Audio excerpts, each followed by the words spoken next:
So that it's a little dark, but oh, okay.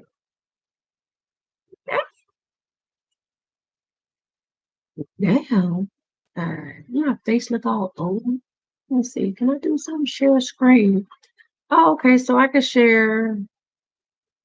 Okay, so I could do another YouTube and do this playlist. And okay, okay, so let's try to let's go back to that. And like I say, window zone. So let's go back to that. See what I can do. Now I can do share. Why? Okay, there we go. So we can do that. Also share object. So I can share, but what does that do with me? Oh, I'm down here.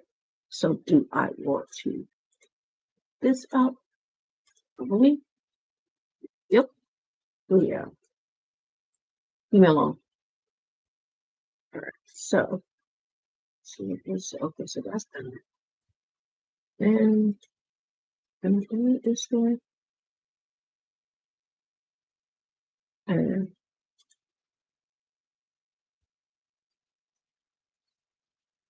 face all over look at everything. Okay.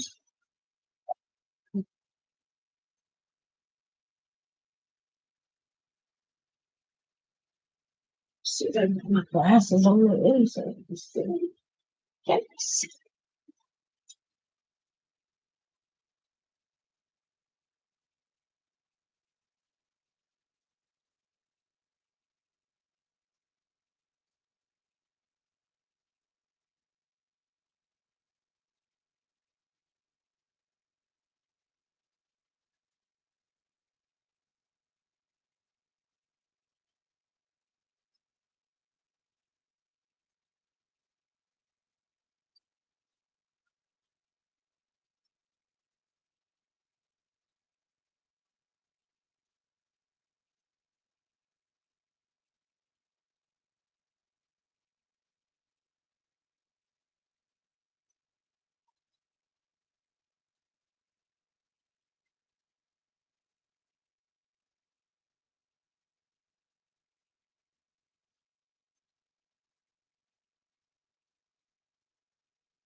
Testing, testing, testing. Where is my daggone?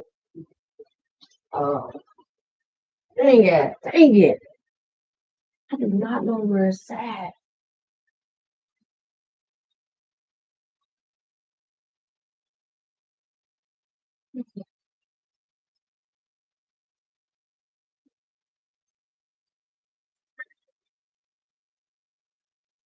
It'd be somewhere like right in here.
HBO.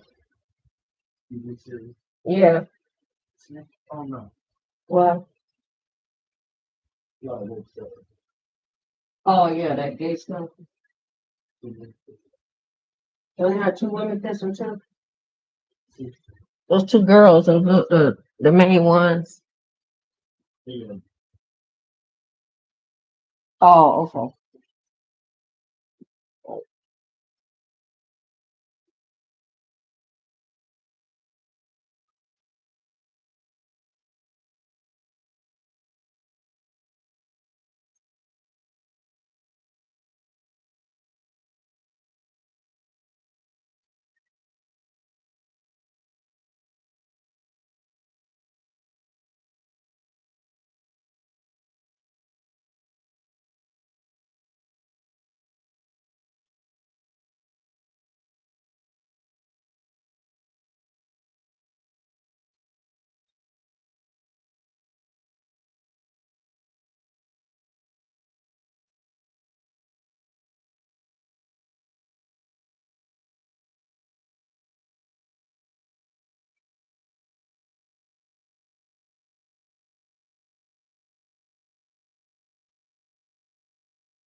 questions about why people are responding to you the way they are. People with demons can't stop manifesting around godly people. People who are tormented by demonic spirits in their minds cannot control themselves from manifesting, especially when they're around truly godly people. They feel compelled to say things, to control and manipulate, to criticize and judge unrighteously, as their pride is so strong that they cannot stop themselves. They feel justified because their demons tell them that they're right and that they need to tell others to do what they want.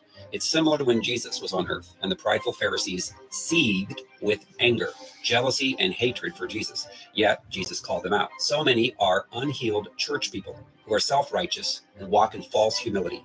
Their demons within them cause them to not be able to simply behave with love and respect. They cannot resist their urges to say things to hurt people because they hear thousands of demonic thoughts every day and they obey what they hear. They manifest on others and think that they're in the right and they're totally in the wrong. If this is you, seek deliverance. Share this with somebody who needs to see it.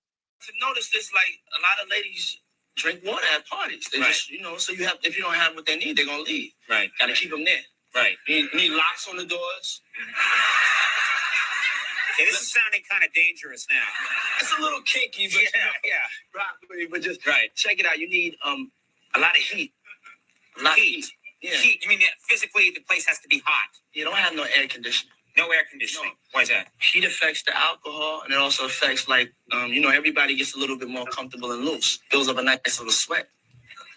That just sounds disgusting. We start getting disgusting is what he likes. It gets kind of sexy. Is that what you're saying? These are some photos that have just resurfaced back in the 90s of P. Diddy having his parties on a 150-foot giant bed. And as you can see right here, some of the people that took part at this party specifically was Dame Dash, Aaliyah, Jennifer Lopez, Jay-Z. And now while these people aren't confirmed to be doing what Diddy is getting accused of now, this is not a good look. Right now, it is just a matter of time before these tapes come out to the public and we get confirmations of who was taking part with Diddy, or Diddy just exposes the people that he was doing these things with. So it is a ticking time bomb before a culture shift is about to happen in every single aspect of the entertainment world we've ever seen. And it's actually going to be insane. Nah, that part about the heat is crazy. You can't just casually say some mess like that and not mean it.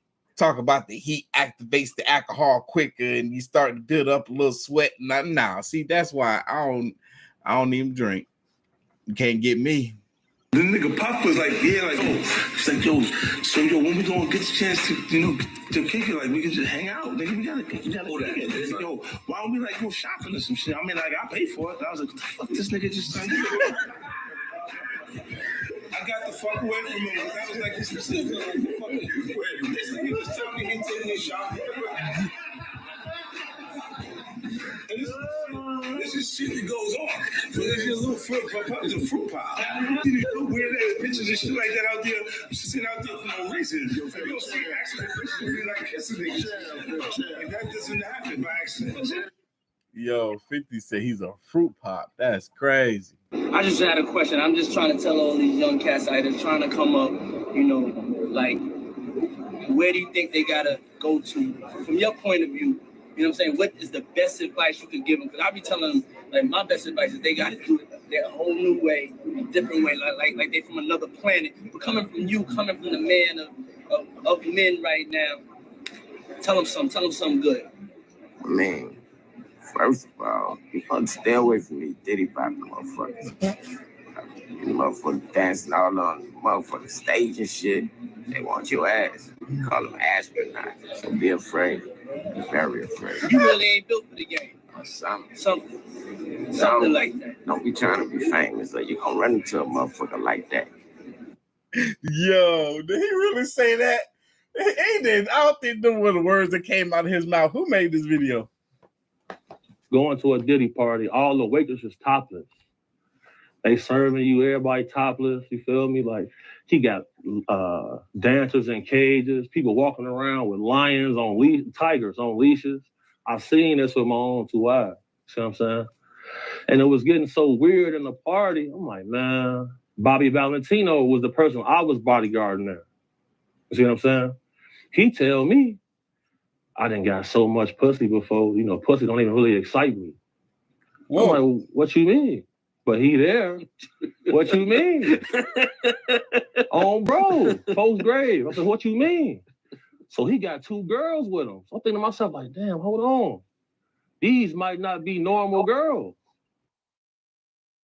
Attempted to explain why the disgraced music mogul had so much baby oil seized by authorities.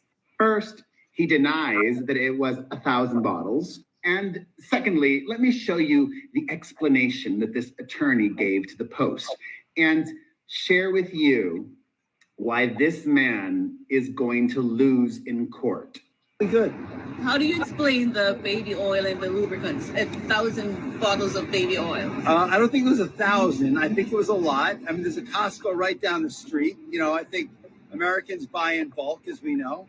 And you know, this is consensual adults doing what consensual adults do. You know, we can't get so puritanical in this country to think that somehow sex is a bad thing. Because did this man say people buying bulk? Oh my God. Oh my God. Did he? If this is the folks that you got defending you, you about to lose this case, bro. Yeah, you about to lose this case. If it was, there'd be no more people. If Diddy's defense is going to be built around the premise that all of these people that have already spoken to the authorities were in consensual relationships with Diddy, game over. It was not consensual. We all know that. But I do respect cost cutting. I do. With Tupac. What? Why does P. Diddy have a tattoo of Tupac on his chest? He does? It's wild. Theory goes that there was a falling out 3 days after Tupac died. Here, let me just play the video for you. The love triangle. Tattoo of Tupac's skull over his heart. All the people in the industry know at one time, Pac and Puff was like this. Crazy. Puff had an obsession with him for whatever reason it was. Puff and Tupac was like a couple, like crazy. Whatever they did have ball swingers. It came to the point where him and Pac wasn't cool no more at all. Here's Combs and Tupac at Sean Combs' birthday party. A Diddy party. This is the last time the two would be seen in public together. Something happened between them that night that ended their relationship. No. Did Tupac break up with Diddy on Diddy's birthday? Well, less than a month later, Tupac would be a month later. His associate.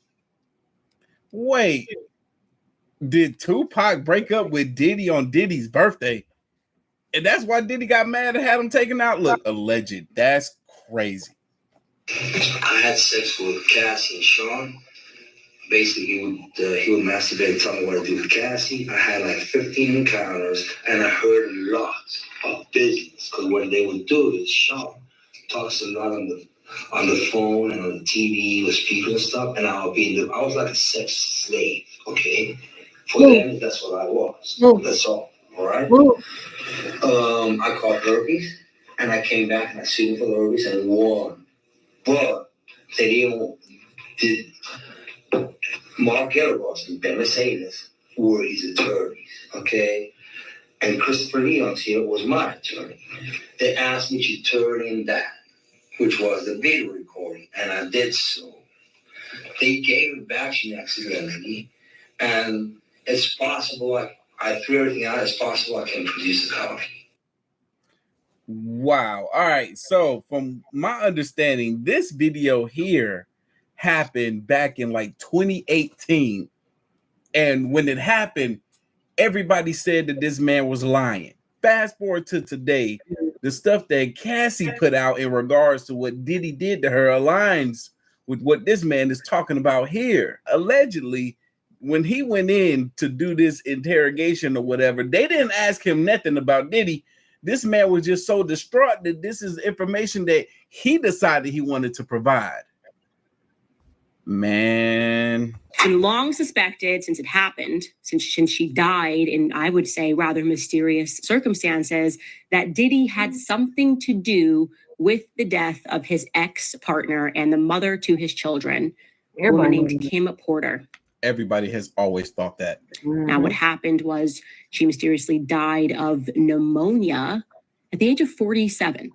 Not the typical way that a 47-year-old goes out, especially just when they are about to publish a tell-all book on their very famous ex, Diddy. That's what happened to Kim. She died of pneumonia at the age of 47 years old. Well, guess what? It was just announced yesterday that Kim Porter's book is being published. It's a 60-page book entitled Kim's Lost Words. It claims to be a collection of the diaries of Kim Porter, the mother of Diddy's children, and it was leaked by her friends. In the book, Porter allegedly recounts discovering and making copies of the tapes that Diddy made of himself having with young boys that he was managing, including an alleged tape involving an 18-year-old pop star who went on to become a household name. So this is getting very interesting. And what has come on the heels of this is people unearthing videos of Justin Bieber at Diddy parties. Now, Justin Bieber was obviously extremely young when he entered the industry, extremely innocent when he entered the industry, an industry that he did not quite understand as a boy who just knew how to sing and play the guitar and just did both of those things on YouTube. Then he was scooped up and suddenly he was a part of people like Diddy going after him and saying, hey man, why don't you pick up my phone calls? There's actually a video of that. Diddy and Justin Bieber looks to be like 15 years old. It's starting to act different, huh? You ain't been calling me and hanging out the way we used to hang out. Well, I mean, you try to get in contact with me, through all my, partners and whatnot. Mm-hmm. But you never really got my number, so. Correct. Okay. Number? Yeah. The next thing we know. That was hard to watch. That was hard to look at. You could tell Bieber was so uncomfortable. You got Diddy who gonna press him. You got the cameras right there in his face. He didn't want to give that man his number.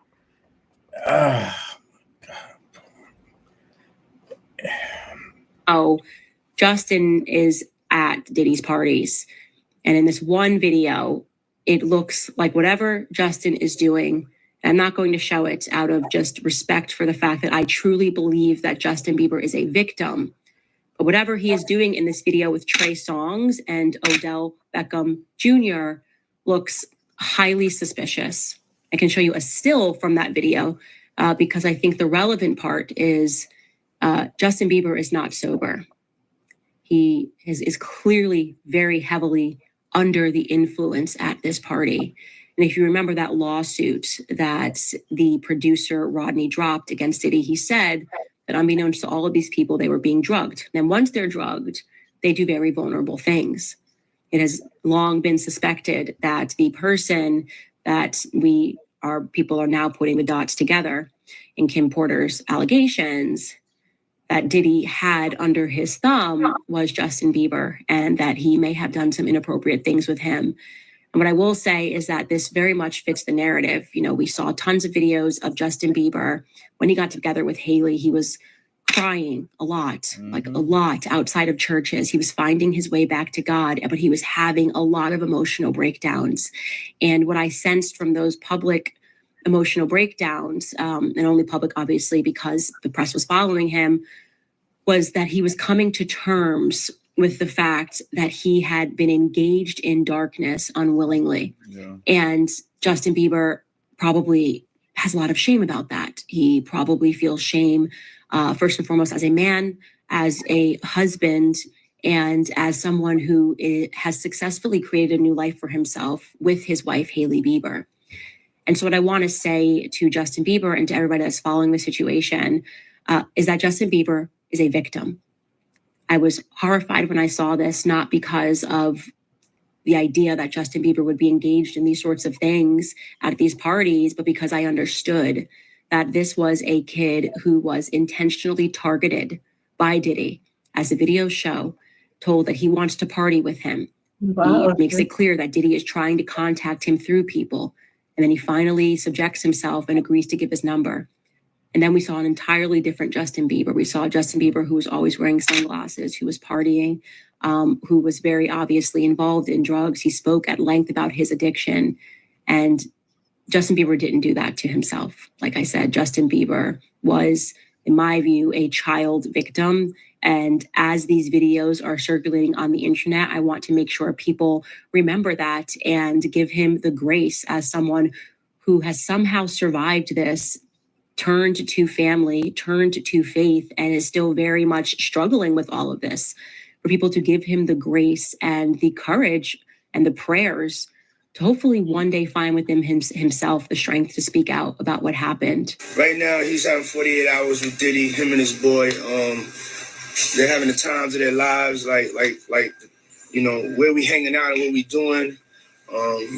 We can't really disclose, but it's definitely a 15-year-old. Hold on. I shouldn't be laughing right now, but did you see the look on Bieber's face when he said that? You're like, what you mean you can't disclose the information? Look. We can't really disclose, but it's definitely a 15-year-old's dream, and we gonna go full crazy, buck full crazy.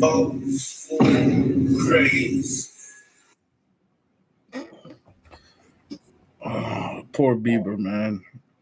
I hope this didn't really happen to him. I pray this didn't. Am I being delusional? Y'all remember this? I remember this. Look, P. Diddy is over here tapping on Bieber. He's checking what look like he's checking for a wire on Bieber. He's touching on Bieber. He clearly got something to tell Bieber. He wanted to whisper right here into his ear. He said something to him, but he wanted to make sure he had no wire on him first. Is what it seemed like. Is what people are alleging. Oh, he's bad boy now. Signing the bad boy. It's your icon alert. It's called.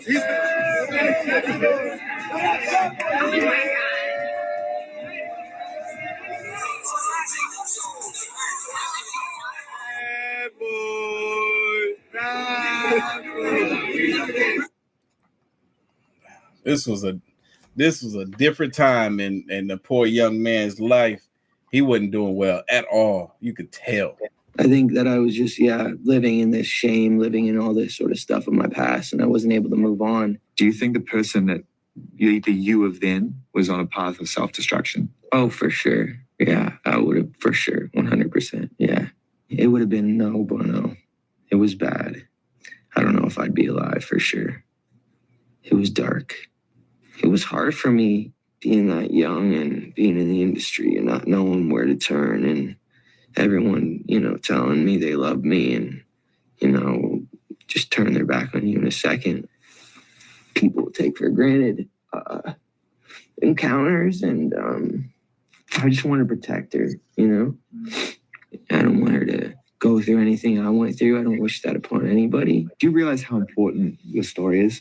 Every time I have a conversation with someone who's been through this unique type of experience, I'm searching for some kind of truth that can help. I commend you for going there and asking the tough questions and the things that people don't want to talk about, and they don't want to go there because it's revealing, and I want people to take a look at my story, and hopefully my words can make a difference. So, man, you good? I'm good. How are you All right, doing? young brother, everything's good? Everything's Selling good. out arenas and everything? Starting to act different, huh? No, You ain't been calling me and hanging out the way we used to hang out. Well, you try to get in contact with me, through all my, partners and whatnot. Mm-hmm. But you never really got my number, so. Correct. Okay. My number? Yeah. I'm gonna tell you my number. Yeah. That man shot me in my face, and I watched Puffy do. Wait, hold on. Victim of 1999 New York nightclub shooting involved with Diddy. Oh. Had they taken heed and they knew I wasn't lying, everybody knew I was not lying. But because he had power, prestige, fame, money, and access to the people that have even more power than him, they let him walk. Because their agenda had to be carried out by him. So they let him walk. But guess what? If somebody listened to me, perhaps Cassie would have never had to endure, and all those other people that died under alleged suspicious causes at his hand would not have had to endure if he was held into account for what he did to me 24 years ago. Let me just say something about Shine too, because I said on my TikTok, Shine did not shoot me because he didn't. But Shine is a con artist. Let me just put that right out here now. Everybody's like, oh, we know Shine was innocent. No, you don't know a daggone thing because he's far from innocent. Shine said vehemently on the Combat Jack podcast, and I have a clip I will send to you. He said Natanya Rubin is my friend. I'm sorry she got hit. It was foul because we used to go to the studio with her and everything was everything. She my friend. So we don't know if my gun hit her with the ricochet because it was 4 guns in the club. We don't know. But I'm sorry it was her because that's my friend. When you listen back to it, you're going to be awestruck at how almost verbatim I just said that. Trust me, I've played it over in my head a million times. It's the number one question I've been asked for 24 years. Did they apologize to you? I'm always awestruck when people ask that. I'm like, apologize? People that's guilty don't apologize. Always told me we'd be at the parties. He said, you leave 30 minutes for the devil get there. Okay? And when he would say that, I will always remember that Denzel would leave the parties early. And I follow Denzel out.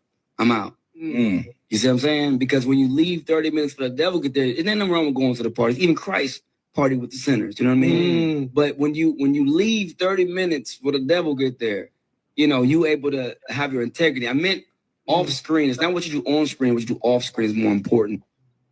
That makes so much sense. Denzel was a smart man. He knew better than to stay too dang alone.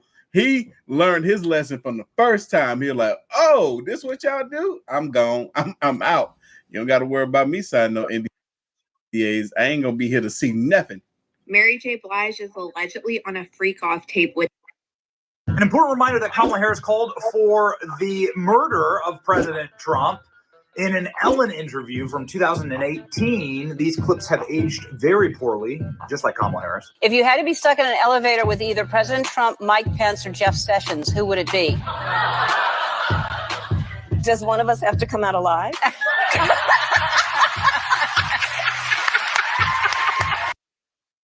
Everyone knows Bill Cosby is a villain now, but does anybody know whether or not he was a victim? Ooh.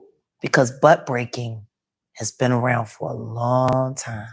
He's like the only black celebrity to get, like, he was so big. And how did they just choose him randomly? He was huge, just like Will Smith out of nowhere. You want to know what's funny? Him and Sidney Poitier. Those movies, they were only supposed to get one, and they ended up getting a few. Picture this.